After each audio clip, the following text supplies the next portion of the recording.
Thank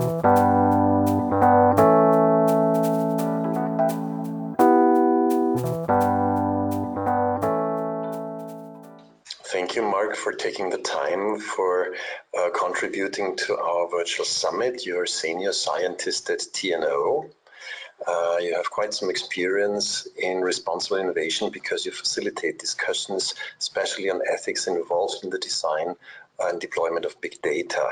Before talking about big data and artificial intelligence, could you briefly introduce us into how TNO understands responsible research and innovation, and how responsible innovation has affected your daily life, your daily work as a senior scientist at TNO? Yeah, thank you. Also, thanks for the invitation to contribute. So the word responsible research and innovation is, I think, from Brussels mainly. And 3 years ago, we started in TNO the JERRY project, which stands for Joining Efforts for Responsible Research and Innovation, together with Fraunhofer. And that really turned my interest in responsible research and innovation on. And a little bit about TNO. TNO is 3,500 people working in various domains: energy, traffic, security, healthy living, all kinds of topics. And in the vocabulary of responsible research and innovation, they use 5 words: diversity, open access, science education, societal engagement, and ethics. And I've mainly contributed in the JERRY project to societal engagement and ethics. You mentioned the pillars of responsible research and innovation as the European Union put them forward. Do you think they're applicable for research and innovation in the same way, or are there any differences when we talk about responsible research on the one hand and responsible innovation on the other? TNO is mainly there to have a bridge between academia and industry, so a little bit more applied than normal universities, than universities normally are. TNO is not a university, it's an organization.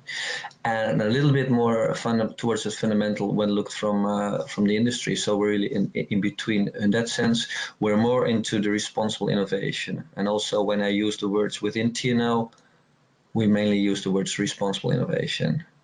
But then you have responsible research. I think that refers what I sometimes call the things that you do within the project. So the way that you deal with data of people who participated in your project, for example, I refer to that as responsible research. And TNO is mainly into the responsible innovation side of it. So what will happen if this project results in a real product that is really used in daily life of people in the society, and then those effects.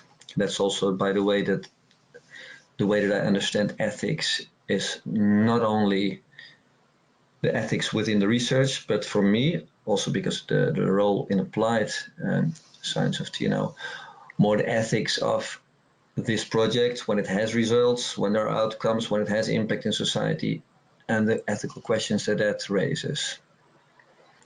For me, I think there's a lot of to be gained when in a project where we work on some technology or some innovation that's going to be applied in society, in people's daily life. There's a lot to be gained if we are more aware of, hey, let's not only focus on the technology, but let's view this technology as a means, and instead let's focus on the ends. What type of society eventually are we creating when we put this out into the world? You mentioned before that you are strongly focused on participation and on ethics. Mm-hmm. Now, are ethical issues which can be discussed on a corporate level, or is this rather a discussion on sector level or even on societal level? If I look at it very schematically, there's companies, there's governments, there's legislation, there's professionals, maybe even also professional organizations, and there's citizens.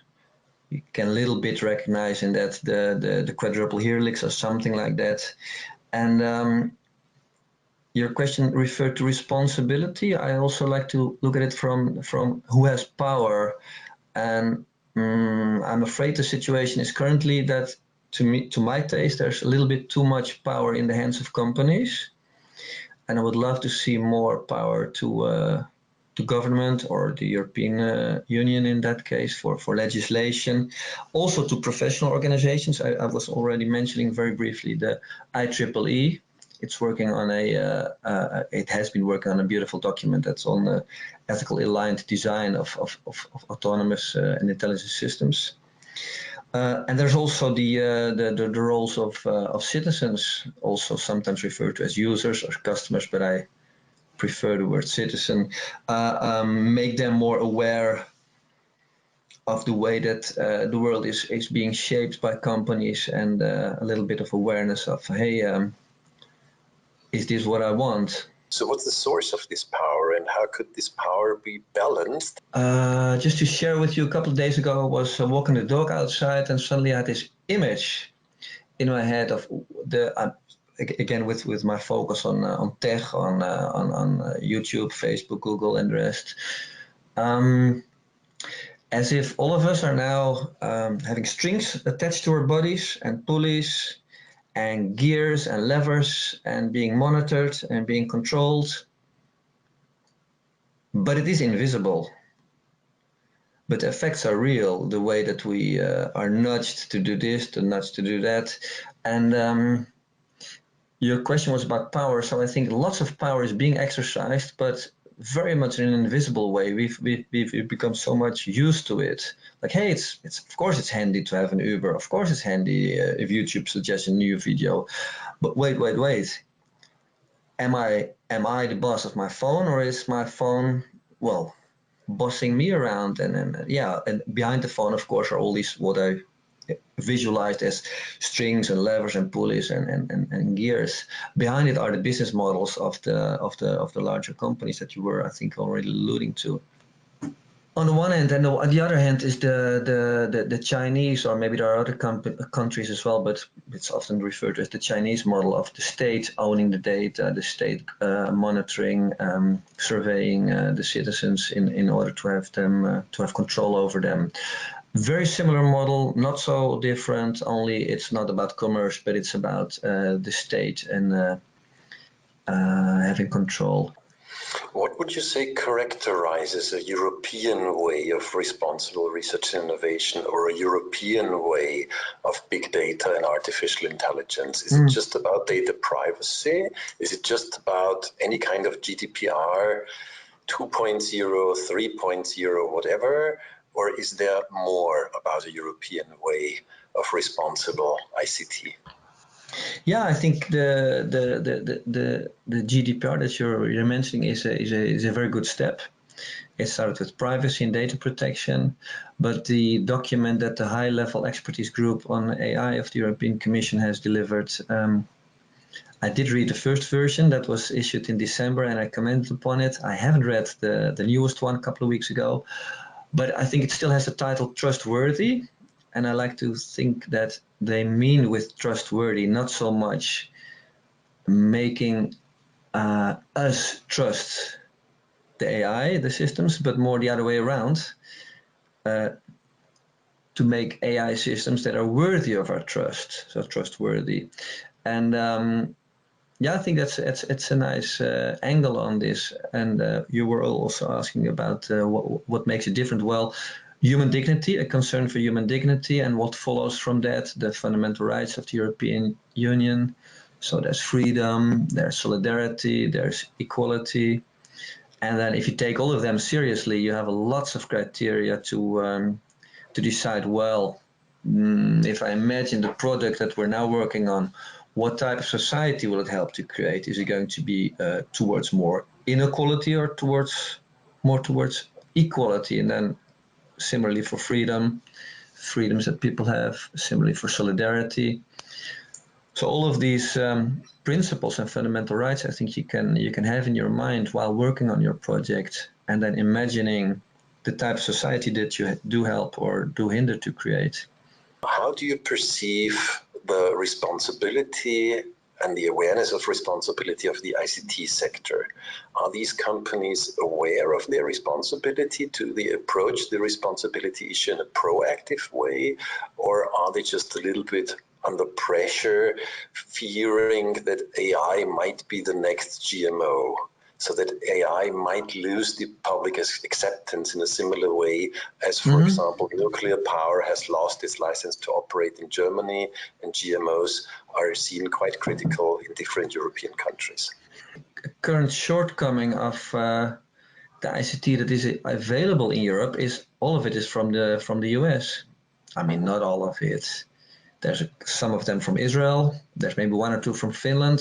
There's some from Germany. That's also the case. But the majority of what we refer to with big tech or social media or ICT or your mobile phone and whatever, it's all US. And well, generalizing a little bit, but not too much. I mean, their concern is for shareholder value for Q2, Q3, Q4, and making profits. So there is currently, and yeah, I hope to see that change in the future. There's currently not many examples of companies in Europe who work with this trustworthy AI or human dignity or fundamental rights as a basis. But this would mean we have the right ethics and the right values, but we are not technology leaders. We're lagging behind. We don't have even the companies to implement our values in these technologies. Yeah, I think that's an interesting way of putting it, and to sort of leapfrog that is the current discussion on, hey, who's leading the AI? I mean, Putin said that who leads AI leads the world. So China does invest heavily. US is already, of course, doing it a lot. So the idea is then that Europe can sort of leapfrog that and be, well, the leader in AI when it comes to trustworthy or humane or with human values or dignity or ethics as leading principles.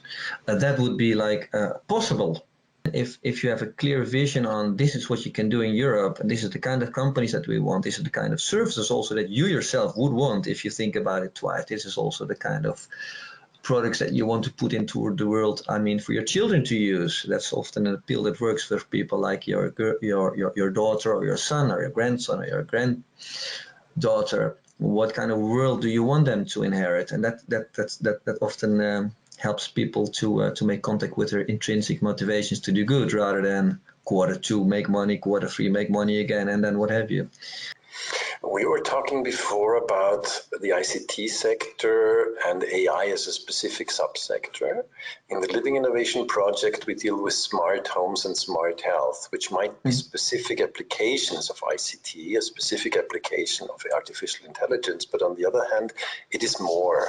It's the way we live at home, and this is more than just to have Alexa or a smartphone at home. So the vision of living at home in 2030 might be a new market opportunity for a lot of companies that do more than just produce devices.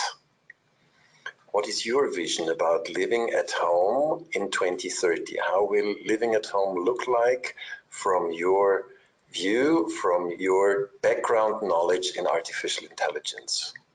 So for me, it would start with a vision of what is a life worth living. So that's an ancient Greek philosopher, I think, said that. So my house will have heating, it will have light, it will have some connection, but not too much. No, I can very well open the door with my hands. I don't need a motor to do that. I can very well, I hope, make plans of what to eat. My fridge doesn't have to remind me of that, etc. So it will be an interplay of me flourishing and technology supporting me, and not the other way around, like me being a gear in the machine of the big tech.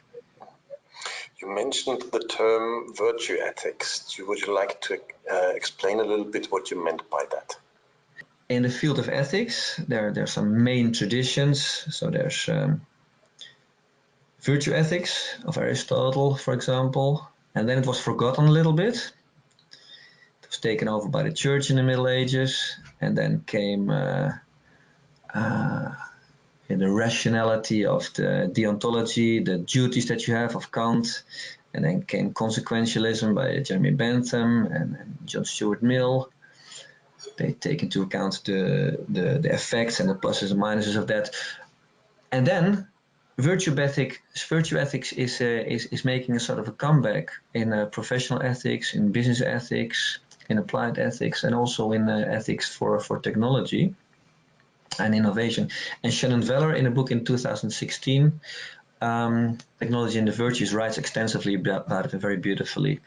And her take on it is that for emergent technologies, the technologies that are still in flux and not crystallized, not stable yet, it's just too hard to be clear on what duties do we need for this, and it's just not possible to anticipate or assess all the positive and negative effects of it. So then where can you turn? Well, she says, well, you can turn to virtue ethics, because virtue ethics starts with a sort of zoomed out conception of what is the good society, what is a good society in which there's justice, in which people can extend their capabilities and flourish. And then it can zoom in as well, and then say some things like, well, in your life to flourish, you need to cultivate honesty, humility, justice, self-control. You have like a list of 10, and they change over time. In Athens of Aristotle were different virtues than in the Middle Ages, than in etc. than we currently need. That's, I think, why the subtitle of a book is in the 21st century or something, the techno-social century. And then cultivating the virtues like honesty or like self-control, they can, if that will ultimately contribute to you living the good life and creating a just society in which others, including yourself, can flourish, that then asks the crucial question: how does this or that technology help you to cultivate that virtue or hinders you to cultivate? Self-control is, I mean, from Aristotle until now has been considered as a good virtue. It has recurred very often like something that can be helpful to live a good life. And then having YouTube with an algorithm behind it that has optimized itself, there was not necessarily malign intent behind it, but the algorithm has optimized itself to show a next video that will get your attention, or maybe even spike emotion, engage you, as they call it. And that whole next video of YouTube, it hinders me in cultivating the virtue of self-control. It sort of corrodes it.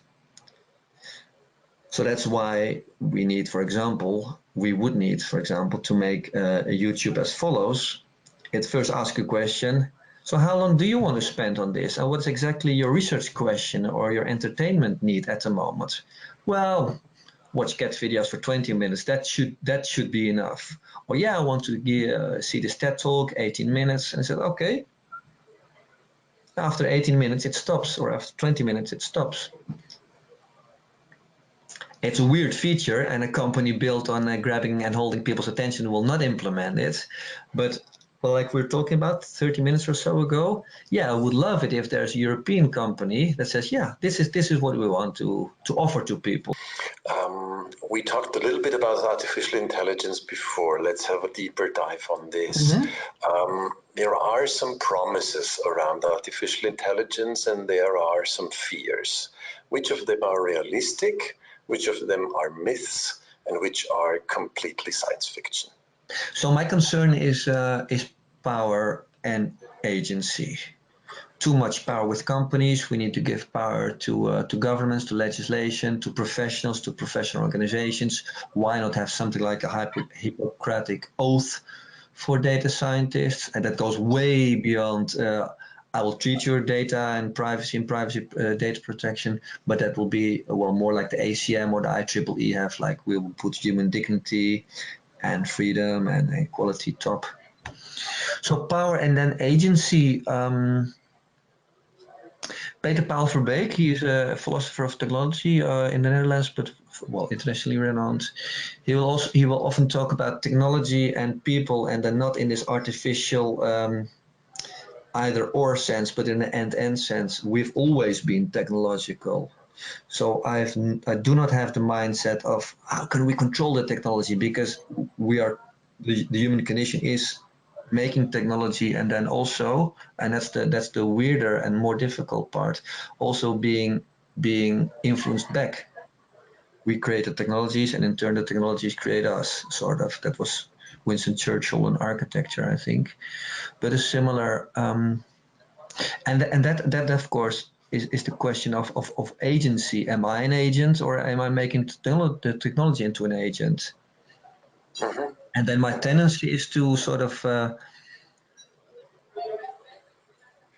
stress more the capabilities of people to have their own agency, and be very, very reluctant and careful in giving away agency to machines.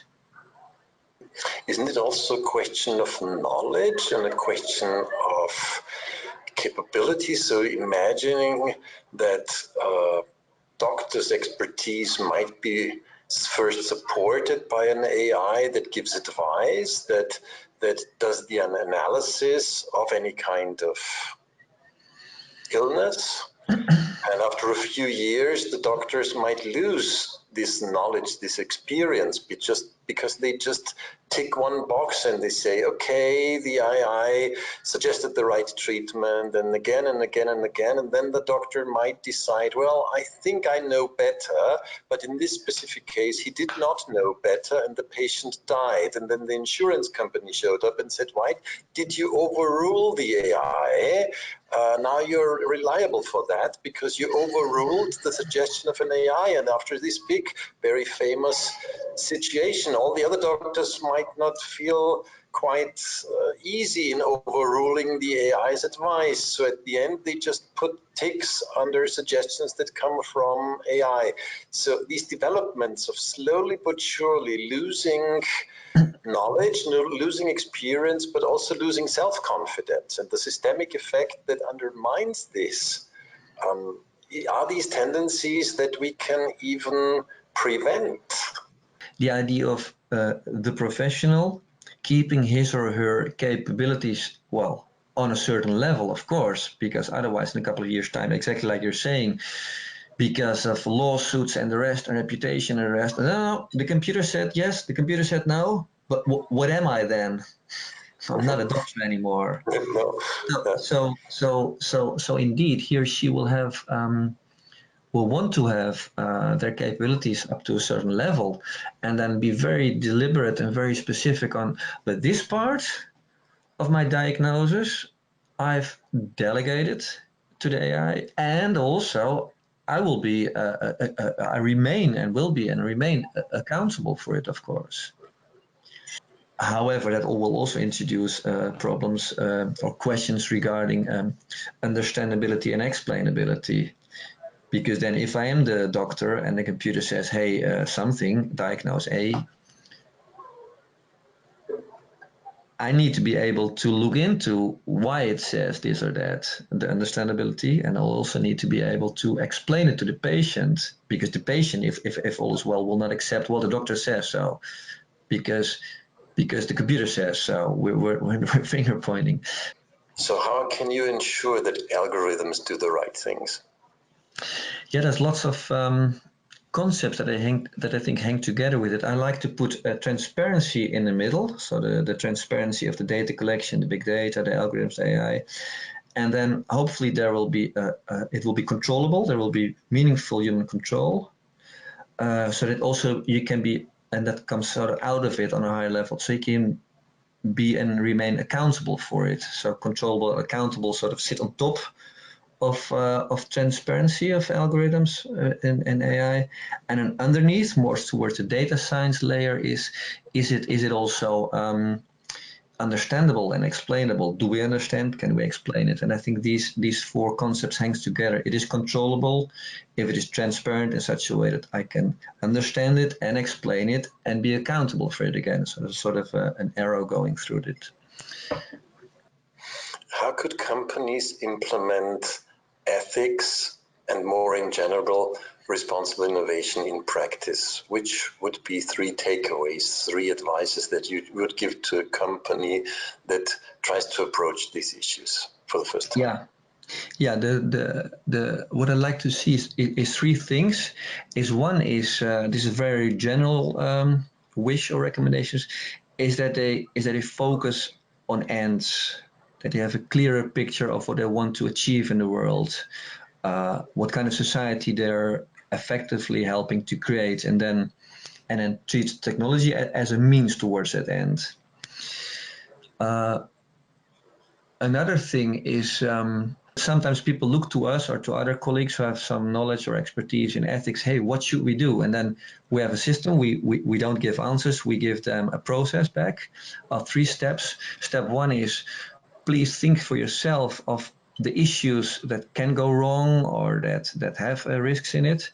Secondly, organize dialogues within your organization, within the project team, or maybe also outside if that is needed, to hear different viewpoints, different values. That's also a tenet of very sensitive design, by the way. And then thirdly, make your move, make your decision, build your what you then want to build based on the issues that you've heard, the visions, and the values that you've heard, and then be accountable for it. And ideally, all of this is somewhat transparent. And thirdly, and this is also a very overall wish or recommendation, that you bring society and ethical issues into the scope of your project, into the scope of your company. Thank you very much for taking the time. It has been a very inspiring discussion. Thank you, André.